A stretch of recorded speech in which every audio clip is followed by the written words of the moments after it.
This slideshow will walk you through the guiding document from DPI on response to intervention. The document is based on the idea that districts need further guidance in implementing RTI and understanding what RTI is in the first place.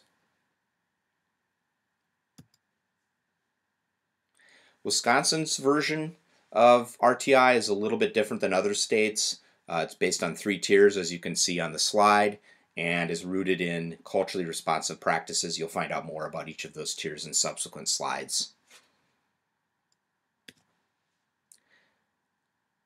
Culturally responsive practices are the practices that schools and school districts put into place to accommodate for different cultural backgrounds in their students. Quite simply, kids that feel that they belong in the school, that feel that they're represented, are going to learn more and are going to be more interested in coming in the first place.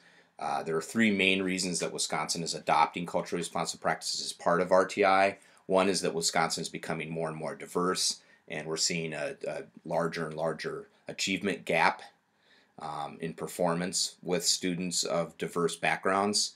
Also, cultural responsive practices are research-based and have been proven to work. And finally, because RTI is a systems approach, it would be negligent for schools not to adopt culturally responsive practices to include all students in the progress that they're hoping for. You'll notice that I use the terms RTI, RTI squared, and response and intervention interchangeably throughout the slideshow. The newest version is RTI squared with instruction included.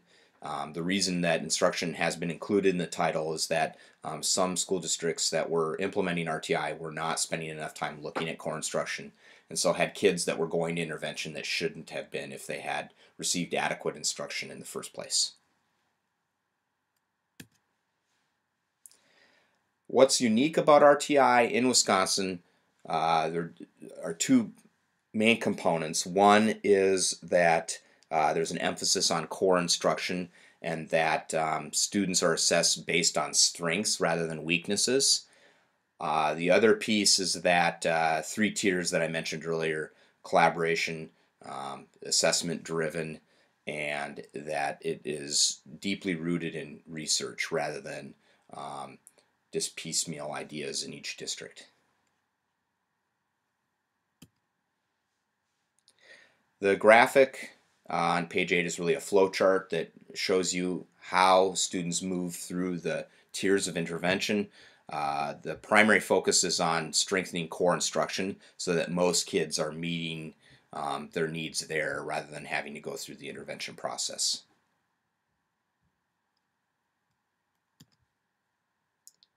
The tier of high quality instruction really refers to the idea that if kids are getting their needs met directly from their classroom teachers and teams, that through well-researched pedagogy, they will not need to go through the intervention process. This includes kids that have other native languages besides English, also kids with varied academic backgrounds, academic skills, and academic interest in whatever subject's being taught. All of these things tied together lead to differentiation, which is a separate subject, but is really based on the idea that instruction should be tailored to the needs of individual students in the class as much as possible.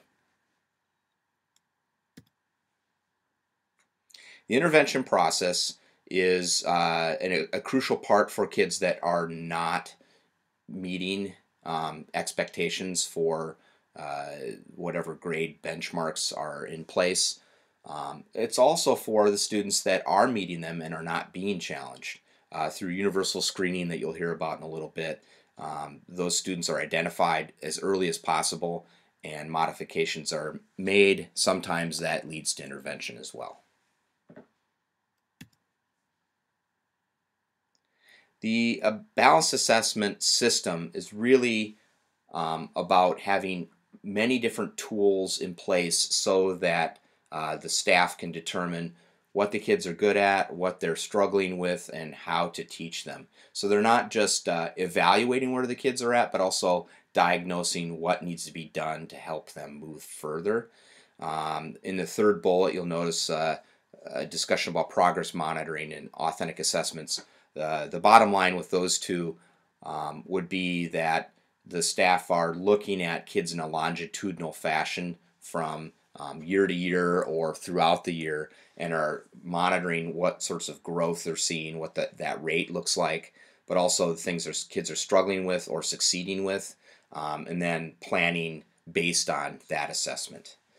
Progress monitoring may look like record keeping, where a running record where students will read or do a math task, and then the teacher records what they're noticing about it and then compares notes with previous recordings. The authentic assessment may be primarily based on student work, so activities, recordings, whatever the kids are doing. Teachers then are taking a look at those things and determining how well the kids are doing based on what the kids are actually doing rather than on a test. The collaboration piece of RTI is focused on the idea that the whole staff own all of the students in the school. So rather than having individual teachers saying, well, this is my class and that's your class, in the collaborative model, it's really thought of as our students, whether it be within a team. So a special ed teacher and a regular ed teacher would say these are our students rather than these are my regular ed students and these are your special ed students. So within those collaborative models that are looking at tools for assessment, improving instruction, and then communicating quite a bit about intervention, how it's working, and how things that are learned about the student in intervention can come back to the core instruction for that student.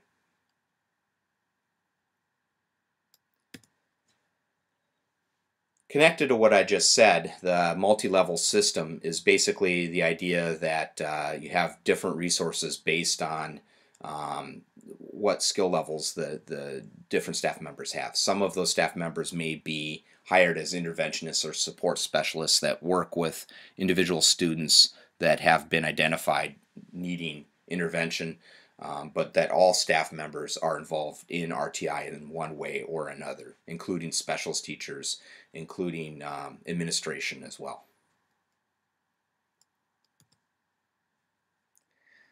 If you take a look at the guiding document, you'll see some more information about getting started and some reference pages that might be worth looking at.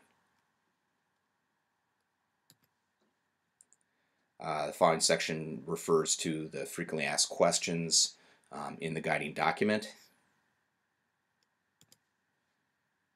These are a couple different websites that might be worth looking at. One is just web-based tools right on the DPI website. Another is something called the Wisconsin RTI Center, which is supported by CISA throughout the state. CISA is kind of a subsidiary of DPI. They're local branches of DPI.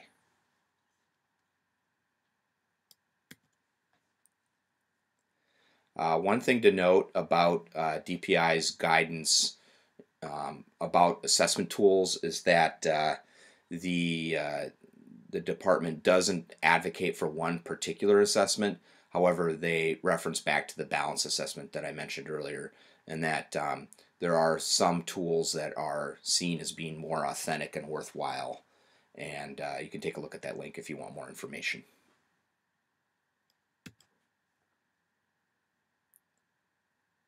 Both systems, RTI and PBIS, are systems based and are pretty interchangeable. To be honest with you, I think the bottom line is if kids are not behaving, or even if a whole system is not doing well in terms of classroom or school management, the kids are going to learn less. So there's kind of an intuitive connection between the two. Under No Child Left Behind, PBS is a piece of the mandate. Schools need to address how they are managing behavior so the students can succeed as much as possible.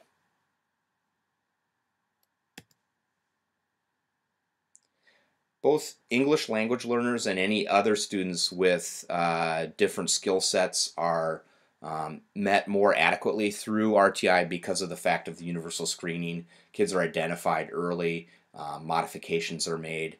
Um, One thing you'll discover as you start teaching is that your English language learners are have a very similar profile to all the rest of your students, and that when you're planning for all the things that help your English language learners process things better, that you're actually improving instruction for all of your students.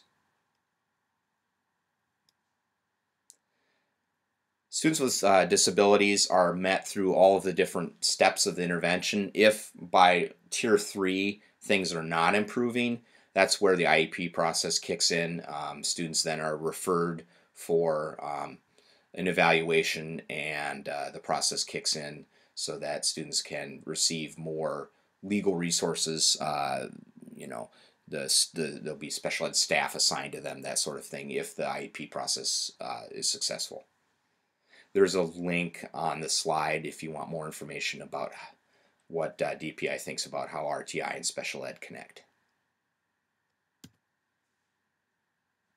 As I mentioned earlier, students that are not being challenged enough can also be identified through universal screening, and therefore can, as early as possible, have modified lessons, or even in some instances, if they're far beyond their peers, may be gathered together in clusters, and staff are there to provide instruction for them.